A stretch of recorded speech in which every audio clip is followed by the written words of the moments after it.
nós vamos discutir sobre crédito de ICMS, como que eu posso aproveitar. Portanto, vamos aqui inicialmente já trazer aqui alguns efeitos de ordem prática. Então, mapeamento do ICMS, limites para aproveitamento. Então, temos limites.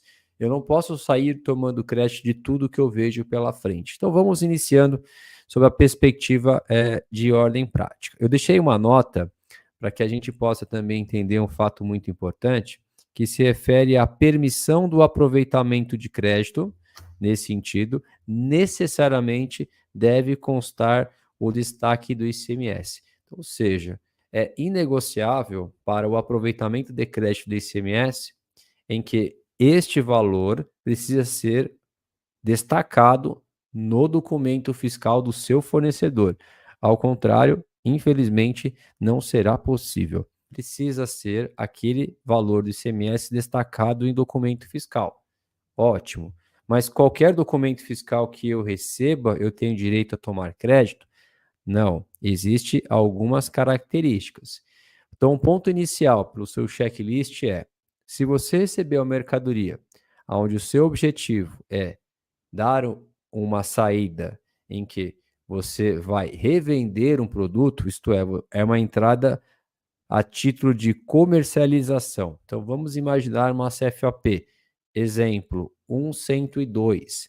Portanto, em regra, toda mercadoria que você receba que tem o desejo de dar uma saída subsequente a título de comércio, eu comprei para revender, em regra, usando uma CFAP 102, operação interna, te credencia a tomar crédito, desde que esse documento fiscal que você recebeu tenha um destaque do ICMS. Isso é um ponto também importante. Em sequência, nós temos aqui outras figuras que acabam também interferindo na tomada do seu crédito. E esse é intimamente ligado com as entradas de matérias-primas, produtos intermediários e embalagem que venha a integrar o produto final. O que seria as matérias-primas? Matéria-prima é aquilo, por exemplo, imagina essa caneta. Ela tem uma carcaça e tem um tinteiro, tem um ponteiro, tudo que é essencial, ou melhor, tudo que é essencial para a produção desse produto e você consegue observar que ele é, de fato, uma matéria-prima que está dentro do produto acabado. Isso é uma matéria-prima. O produto que nós chamamos intermediário é aquele que faz parte do processo produtivo. Ou seja, ele não está dentro do produto, mas ele faz parte, ele é consumido no processo produtivo. Inclusive em São Paulo, só em São Paulo, existe uma decisão CAT A1 de 2001, fiquem à vontade para também marcar, decisão CAT 1 de 2001, decisão essa normativa, aonde ela, inclusive, traz uma lista exemplificativa do que vem a ser um insumo intermediário.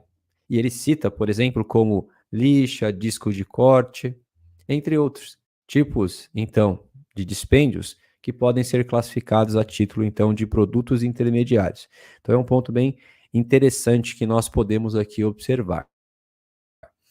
E com isso, então, nós podemos classificar aí, por fim, a embalagem que vem a integrar o produto final. Então, são embalagens que a gente percebe que tem todo, então, uma marca, que tem toda uma orientação e dados que fazem parte para que o consumidor final possa ter acesso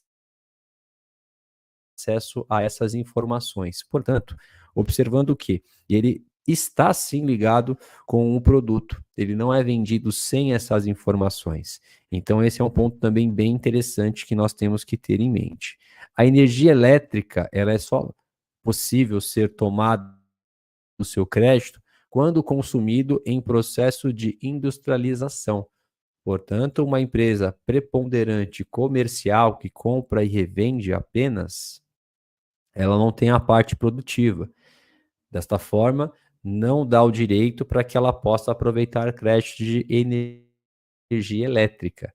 E o ponto que chama a atenção para o ICMS, você só pode tomar crédito de ICMS, obviamente, na parte que tenha relação direta com o processo de industrialização.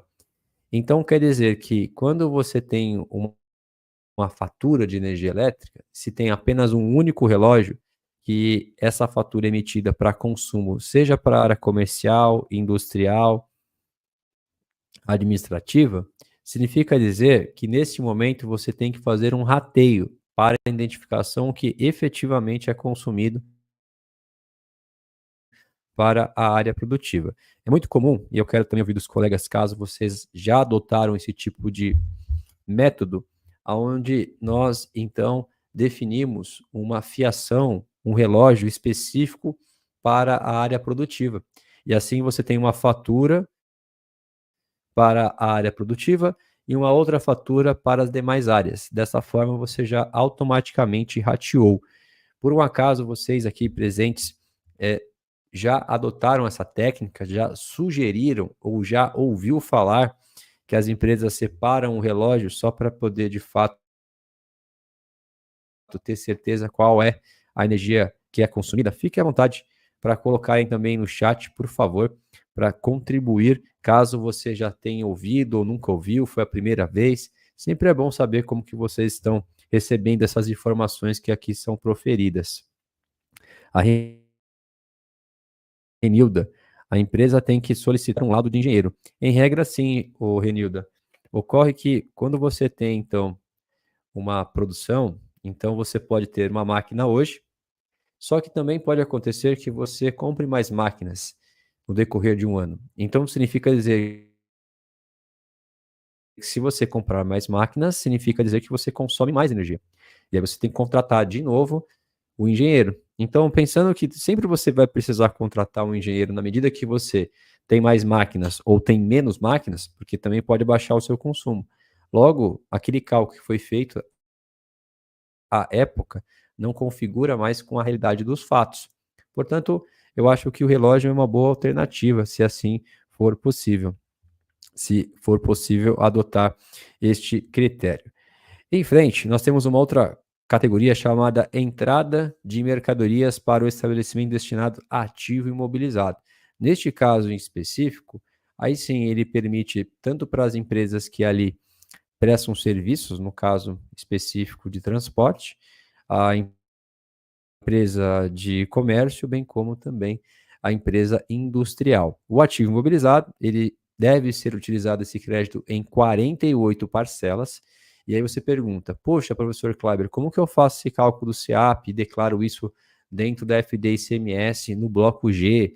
Todos os cuidados e definições, na NET Fiscal nós temos uma aula exclusiva, até inclusive de preenchimento do bloco G, onde nós demonstramos na prática, por meio de planilha automática, que fica também disponível para o assinante, onde ele consegue identificar como que é feito o cálculo que nós chamamos de coeficiente, onde ele pega esse índice e identifica qual é o valor que deve ser utilizado. Inclusive, Samantha, na aula da formação de analista, eu também demonstro esse cálculo, eu devolvo essas informações para que na formação, então, o nosso profissional esteja preparado para a validação desses cálculos e também tomar cuidado em relação justamente aos lançamentos que são emanados por parte, então, do SPED fiscal. Lá você terá acesso também a esses dados. Mas, de toda forma, na NET Fiscal tem várias aulas que nós já tivemos a oportunidade de falar sobre esse tema, uma vez que, de fato, o cálculo não é tão simples quanto parece. Só pegar o valor destacado do ICMS do ativo imobilizado e dividir por 48 parcelas. Não é tão simples quanto parece, tá? Vilma Fleire, deixa eu pegar sua pergunta e aqui exibir para que todos tenham acesso. Boa noite. Se o contribuinte pagou o ICMS a maior, esse valor pago a maior pode ser tomado crédito ou é mais prudente pedir restituição? Saliento que o SPED irá ser retificado. Perfeito. Quando você faz, então, a retificação dos SPEDs, é o ponto de partida, que é quando você demonstra ao fisco que você atualizou as informações. Ponto 2 é que se caracterizou um pagamento a maior, uma vez que de fato você atualizou os números, O ponto é solicitar via restituição. Esse é o caminho a ser definido. Há algumas possibilidades, até inclusive, minha amiga Vilma, não posso te antecipar por todos os estados, mas no estado de São Paulo, recomendo você, caso seja no estado de São Paulo, por exemplo, o artigo 63 do regulamento, ele trata que é possível, em algumas ocorrências, quando há um pagamento maior, nós buscarmos também essa possibilidade. Se você é nossa aluna da NET Fiscal Plataforma, nós temos a trilha do ICMS, onde tem diversos estados, e ali a gente também explora também esse assunto. Caso não tenha o estado específico que você está tratando, na plataforma nós conseguimos também te ajudar a fim de esclarecer exatamente se o estado específico ele determina, devolve para você essa possibilidade de fazer um ajuste dentro da apuração, sem precisar fazer a restituição. Tem um limite de valor, sabe? Dentro desse valor, aqui em São Paulo, gira em torno de uns 20, 25 mil reais. Que até esse valor da diferença, ele permite que você faça isso via ajuste, sem necessariamente pedir uma restituição. Então tem esse ponto. Pernambuco, teríamos que observar como que o Estado ele acompanha essa informação. Eu acho que nós temos uma trilha de Pernambuco. Se você é nosso assinante, pode acompanhar essa aula que muito provavelmente o professor ou a professora da ocasião com certeza deve ter abordado. Se não abordou, tem espaço para a gente poder também esclarecer isso dentro da plataforma, tá, Vilma? Bom, em frente, nós temos aqui a parte do frete. Frete, aquele que contratou e pagou, tomador do serviço de transporte, desde que relacionada com a operação ou prestação vinculadas a tributados. Aqui mora o grande desafio. O que ele quer dizer com isso? Você tem direito ao creditamento de frete quando você arcou e pagou. Você é o tomador daquele frete. Perfeito. Só que o transporte dessas mercadorias suas, necessariamente, essas mercadorias que estão sendo transportadas precisam estar sujeitas ao pagamento, então, de ICMS. E aí a pergunta que fica é, vamos aqui ser honestos, quando você vai tomar um crédito de um reconhecimento de transporte eletrônico, você checa ali nos dados adicionais do documento do frete, que tem a chave de acesso de quais são esses documentos que estão sendo transportados. Você checa todos eles? Você checa. Porque, teoricamente, se tiver alguma mercadoria que não tem incidência de tributação de ICMS, em tese, esse frete precisa ser, digamos, proporcional. Você não tem direito a tomar crédito integral dele. Então é um desafio também importante e trabalhoso. Poucas pessoas acabam fazendo isso, mas de repente, aqui na sala, pode ser que tenha algum colega que consiga acompanhar isso de uma forma mais precisa, mas sendo bem honesto, não é a prática de mercado. A pessoa acaba não adotando essa cultura por conta do desafio e trabalho que tem para acompanhar esses fatos.